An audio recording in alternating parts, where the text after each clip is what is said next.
শত্রুর বাড়ির দিকে ফিরে সূরাটি আপনি পাঠ করুন। শত্রু ধ্বংস হয়ে যাবে, নিস্তেজ হবে, একেবারে শায়েস্তা হয়ে যাবে।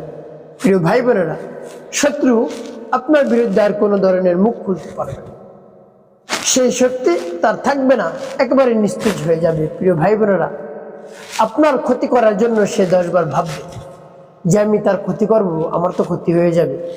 তার মধ্যে এমন জল্পনা কল্পনা জ্বালা পোড়া শুরু হয়ে যাবে, সে অস্থির হয়ে যাবে যতক্ষণ পর্যন্ত আপনার কাছে ক্ষমা না চাইবে, মাফ না চাইবে যে ভাই আমার ভুল হয়ে গেছে, আপনি মাফ করে দিন, আপনার অনেক ক্ষতি করে ফেলেছি, আমার অজান্তে করেছি এবং বুঝে করেছি, না বুঝে করেছি, অনেক ক্ষতি আপনার করেছি, আপনার ক্ষতি করেছি, পরিবারের ক্ষতি করেছি, তারপরে আপনার সম্পদের ক্ষতি করেছি, আপনার সম্মানের ক্ষতি করেছি। এভাবে আপনার কাছে এসে ক্ষমা প্রার্থনা করে, আমাকে মাফ করে দিন, আর কোনো ক্ষতি করব না, এভাবে আপনার কাছে এসে বলবে।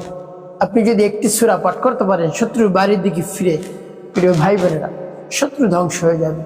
শত্রু যন্ত্রণায় আপনি অনেক অতিষ্ঠ হয়ে পড়েছেন, চতুর্দিক থেকে শত্রু আপনার উপর জুলুম নির্যাতন চালাচ্ছে, সেই শত্রুকে আপনি দমন করুন, নিস্তেজ করে ফেলুন, একেবারে শায়েস্তা করে ফেলুন। শত্রু আপনার দিকে আর তাকাতেই পারবে না, আপনার ক্ষতি তো দূরের কথা, আপনার দিকে তাকাতেই পারবে না, তাকাতেই ভয় পায় বেশি।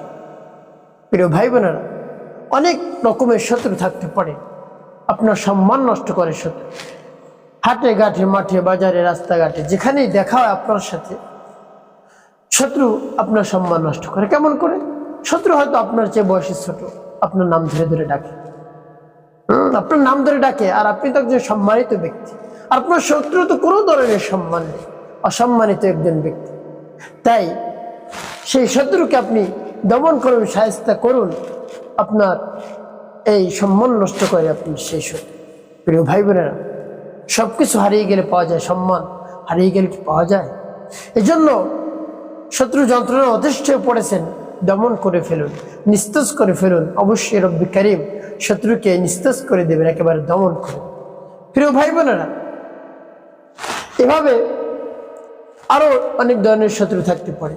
জানের শত্রু, এমন সমস্যা আপনার একা একা বের হতে পারছেন না, দিন হোক রাত হোক একা একা কোথাও বের হবেন, তাও আপনার ভাবতে হয় যে আমি বের হব, অমুক স্থান থেকে যাব, আমাকে যদি মেরে ফেলে ধরে, এরকম আপনার মধ্যে শুরু হয়ে যায়। প্রিয় ভাইয়ের, এই জন্য এরকম যদি শত্রু থাকে, মারাত্মক কঠিন থেকে কঠিন শত্রুকে দমন করুন।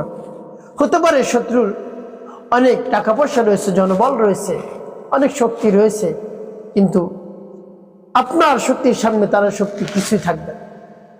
আপনি শুধু আমলটি করুন, শত্রুর সব শক্তি শেষ হয়ে যাবে আপনার বিরুদ্ধে কথা বলতে।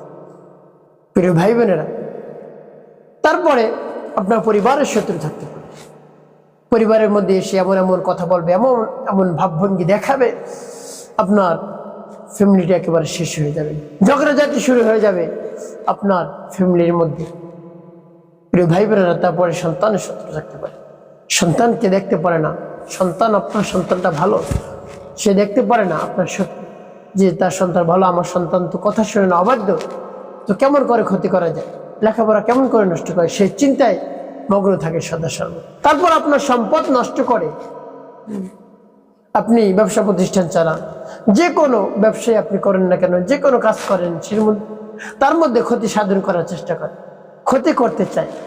এভাবে যদি মারাত্মক ক্ষতিকর শত্রু থাকে আপনার, তাহলে সেই শত্রুকে আপনি শায়েস্তা করুন, দমন করুন, নিস্তেজ করুন। আমি আপনাদেরকে দেখিয়ে দিচ্ছি। প্রিয় ভাই বোনেরা, শুরুতে একটি কাজ করতে হবে, যে কাজটি হলো শত্রুর নাম, শত্রুর মায়ের নাম আপনাকে সংগ্রহ করতে হবে। সংগ্রহ করে একটি কাগজে লিখে রাখবেন, যেন আপনি ভুলে না যান। তো প্রিয় ভাই বোনেরা, আমলটি কখন করবেন? এই আমলটি করবেন আপনি ফজরের নামাজের পর। ফজরের নামাজের পর যখন সূর্য উঠবে, সূর্য ওঠার পরে আপনি এই আমলটি করবেন। প্রিয় ভাই বোনেরা, সকলের কাছে একটু অনুরোধ থাকবে, যখন ভিডিওটি দেখবেন না টেনে না কেটে দেখার চেষ্টা করবেন, তাহলে আপনি সঠিক নিয়মে আমলটি করতে পারবেন। আর যদি কেটে কেটে টেনে টেনে দেখেন, তাহলে দেখা যায় অনেক জায়গায় বাদ পড়ে যাবে। তাই ভিডিওটি সঠিক নিয়মে করতে হলে আপনাকে পুরো ভিডিওটি দেখতে হবে। প্রিয় ভাই বোনেরা, আমলটি করার ক্ষেত্রে আপনাকে কি করতে হবে? উত্তম রূপে ওযু করতে হবে। বা আপনি যে ফজরের নামাজ আদায় করলেন, নামাজের মুসাল্লায় বসেই থাকলেন, কিছু তাসবিহ তাহলিল পাঠ করলেন, যখন সূর্য উঠবে, সূর্য ওঠার কিছুক্ষণ পর 20-22 মিনিট পর ইশরাকের নামাজের সময় হয়। সেই ইশরাক নামাজ আদায় করে 2-4 রাকাত নামাজ আদায় করে তারপর আপনি শত্রুর বাড়ির দিকে আপনি ফিরে বসবেন। প্রিয় ভাই বোনেরা, একটু কষ্ট হলে আপনি আমলটি করুন, অবশ্যই আপনি ফলাফল পাবেন। শত্রুর বাড়ির দিকে এভাবে আপনি ফিরে বসবেন, বসে আপনি মনে মনে চিন্তা করবেন, হ্যাঁ আল্লাহ, আমার শত্রু যন্ত্রণায় অস্থির হয়ে পড়েছি, আমি আর টিকতে পারছি না, চতুর্দিক থেকে আমাকে ক্ষতি করে, তাকে আমার শত্রুকে শায়েস্তা করার জন্য, নিস্তেজ করার জন্য আমি আমলটি করতেছি। আমার এই আমলকে আপনি কবুল আর মঞ্জুর করে নিন হে আল্লাহ। এভাবে আপনার মনে জল্পনা কল্পনাই থাকবে যে আপনি শত্রু ধ্বংস করার জন্য আমলটি করতেছেন। প্রিয় ভাই বোনেরা, এভাবে যখন বসবেন মনকে স্থির করে, সর্বপ্রথম কি পাঠ করবেন? আপনার জীবনের সমস্ত গুনার কথা স্মরণ করে ক্ষমা প্রার্থনা করবেন। আস্তাগফিরুল্লাহ, আস্তাগফিরুল্লাহ, আস্তাগফিরুল্লাহ, বা পূর্ণ ইস্তেগফারটি আপনি পাঠ করতে পারেন। আস্তাগফিরুল্লাহ রাব্বি মিন কুল্লি যামবি ওয়া আতুবু ইলাইহি লা হাওলা ওয়ালা কুওয়াতা ইল্লা বিল্লাহিল আলিয়্যিল আযীম। এবং যখন ইস্তেগফার পাঠ করা হবে 3 বার, তারপর 3 বার দুরূদ শরীফ পাঠ করবেন, সাল্লাল্লাহু আলাইহি ওয়াসাল্লাম, সাল্লাল্লাহু আলাইহি ওয়াসাল্লাম, সাল্লাল্লাহু আলাইহি ওয়াসাল্লাম। এবং যখন ইস্তেগফার দুরূদ শরীফ পাঠ করা হয়ে যাবে, তারপরে আমার দেখার নিয়ম অনুযায়ী সেই সূরাটি পাঠ করবেন। যখন পাঠ করবেন তখন মনে মনে চিন্তা করবেন, হে আল্লাহ, শত্রু ধ্বংস করার জন্য আমলটি করতেছি, শত্রুকে নিস্তেজ করার জন্য, দমন করার জন্য, বশ করার জন্য, বাধ্য করার জন্য আমি আমলটি করতেছি। আমার আমলকে কবুল করুন, সময়কে কবুল করুন। শত্রু যন্ত্রণা আমি অতিষ্ঠ হয়ে পড়েছি, আপনার শরণাপন্ন হয়েছি, আপনার কালামের শরণাপন্ন হয়েছি। আপনার কালামের বরকতে, কালামের শক্তিতে আপনি আমার শত্রুকে শায়েস্তা করুন, তার মন নরম করে দিন, গলিয়ে দিন, সেজন্য আমার আর কোনো ধরনের ক্ষতি না করে। এভাবে রব্বে কারিমের কাছে আপনি বলবেন, মানে ব্যথা নিয়ে, রব্বে কারিম আপনার মনের ব্যথা বেদনা দূর করে দেবেন ইনশাআল্লাহ। প্রিয় ভাই বোনেরা, শত্রুর বাড়ির দিকে আপনি ফিরে বসে তারপরে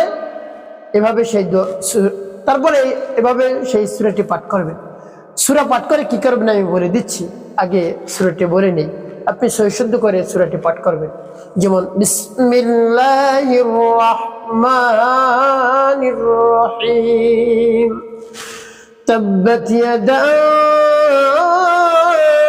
আবি লাহাবি ওয়া তাব, মা আগনা আনহু মালুহু ওয়া মা কাসাব, سيصلى نارا ذات لهب وامرأته حمالة الحطب في جيدها حبل من مسد। এবং যখন সূরাতুল লাভ পাঠ করা হয়ে যাবে, আপনি কি করবেন?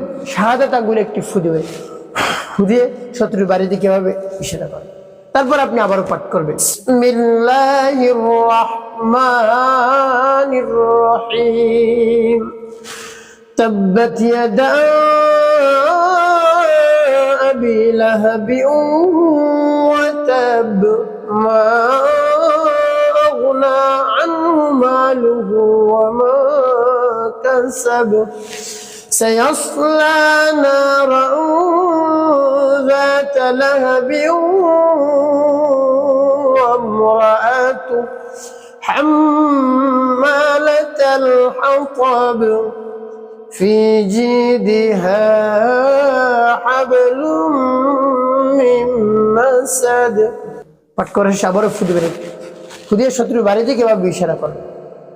তারপর আপনি মনে দরদ নিয়ে আবারও পাঠ করবেন সূরাতুল লাহাব, বিসমিল্লাহির রহমানির রহিম, তাব্বাত ইয়াদা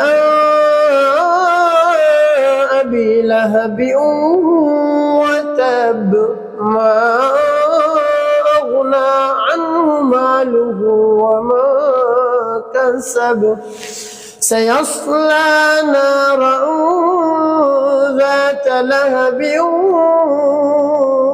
وامرأته حمالة الحطب في جيدها حبل من مسد। পাঠ করা শেষ, আবার একটু ফু দিবেন। ফু দিয়ে শত্রুর বাড়ি দিকে এভাবে ইশারা করবেন। প্রিয় ভাই বোনা, এভাবে কতবার করবেন? এভাবে আপনি 3 বার সূরাতুল লাহ পাঠ করে 3 বার শত্রুর বাড়ি দিকে ইশারা করবেন। প্রিয় ভাই বোনেরা, যখন এভাবে 3 বার সূরা লাহ পাঠ করে এভাবে ইশারা করা হয়ে যাবে, সর্বশেষ আপনি নবী সাল্লাল্লাহু আলাইহি ওয়াসাল্লাম মুহাব্বত নিয়ে, ভালোবাসা নিয়ে আপনি 5 বার দুরূদ ইব্রাহিম পাঠ করবেন। আল্লাহুম্মা সাল্লি আলা মুহাম্মাদ ওয়া আলা আলি মুহাম্মাদ কামা সাল্লাইতা আলা ইব্রাহিম ওয়া আলা আলি ইব্রাহিম ইন্নাকা হামিদুম মাজিদ। আল্লাহুম্মা বারিক আলা মুহাম্মাদ ওয়া আলা আলি মুহাম্মাদ কামা বারাকতা على إبراهيم وعلى آل إبراهيم إنك حميد مجيد. اللهم صل على محمد وعلى آل محمد كما صليت على إبراهيم وعلى آل إبراهيم إنك حميد مجيد. اللهم بارك على محمد وعلى آل محمد كما باركت على إبراهيم وعلى آل إبراهيم إنك حميد مجيد. اللهم صل على محمد وعلى آل محمد كما صليت على إبراهيم وعلى آل إبراهيم إنك حميد مجيد. اللهم بارك على محمد وعلى آل محمد كما باركت على إبراهيم وعلى آل إبراهيم إنك حميد مجيد. اللهم صل على محمد وعلى آل محمد كما صليت على إبراهيم وعلى آل إبراهيم إنك حميد مجيد. اللهم بارك على محمد وعلى آل محمد كما باركت على إبراهيم وعلى آل إبراهيم إنك حميد مجيد. اللهم صل على محمد وعلى آل محمد كما صليت على إبراهيم وعلى آل إبراهيم إنك حميد مجيد. اللهم بارك على محمد وعلى آل محمد كما باركت على إبراهيم وعلى آل إبراهيم إنك حميد مجيد. যখন দুরূদ ইব্রাহিম পাঠ করা হয়ে যাবে, তারপরে একটু ফু দিবেন। ফু দিয়ে শত্রুর বাড়ি দিবে ইশারা। প্রিয় ভাই বোনেরা, এভাবে করে আপনার আমলটি করা হয়ে গেলে এখন কি করবেন? আপনি তো নামাজে মুসল্লা বসে আছেন, শত্রুর বাড়ির দিকে ফিরে রব্বি কারীমের কাছে ওই অবস্থায় দোয়া মোনাজাত করবেন। সর্বপ্রথম সকলের জন্য দোয়া করবেন, হে আল্লাহ আমাকে মাফ করে দিন, সকলকে মাফ করে দিন, জিন্দা মুর্দা সকলকে। আল্লাহ আল্লাহ যত মুমিন মুমিনাত মুসলিমিন মুসলিমাত রয়েছে সকলকে মাফ করুন। তারপর রব্বি কারীমের প্রশংসা করবেন, হে আল্লাহ আপনি হলেন আমাদের খালিক, আমাদের মালিক, আমাদের হায়াত দাতা, জীবন দাতা, রিজিক দাতা। আল্লাহ আমার সকল সমস্যা সমাধান করুন। আল্লাহ আপনি সবকিছুই পারেন। আমি যে দুশ্চিন্তার মধ্যে রয়েছি সেই দুশ্চিন্তা দূর করে দিন। শত্রু থেকে আমাকে রক্ষা করুন, শত্রু থেকে আমাকে হেফাজত করুন। শত্রু যন্ত্রণা আমি অতিষ্ঠ হয়ে পড়েছি, চতুর্দিক থেকে আমাকে হামলা করে, সব জায়গায় হামলা করে। আমার জানের নিরাপত্তা নাই। হে আল্লাহ আমার সন্তানের, আমার পরিবারের, আমার সম্পদের ক্ষতি করে সে, তাকে আপনি বাধ্য করে দিন, তাকে আপনি শায়েস্তা করে দিন, তার মনকে নরম করে দিন, ঘুরিয়ে দিন, সে যেন আমার ক্ষতি না করে। প্রিয় ভাই বোন, এভাবে রব্বি কারীমের কাছে পরিপূর্ণ বিশ্বাস নিয়ে, আস্থা নিয়ে আমল করবেন, অবশ্যই উপকৃত হতে পারে। একটি কথা মনে রাখতে হবে, 5 ওয়াক্ত নামাজ আপনাকে আদায় করতে হবে। মানুষের কল্যাণে খিদমতে কাজ করবেন, অবশ্যই আপনার জীবন হবে সুখময় এবং শান্তিপূর্ণ ইনশাআল্লাহ।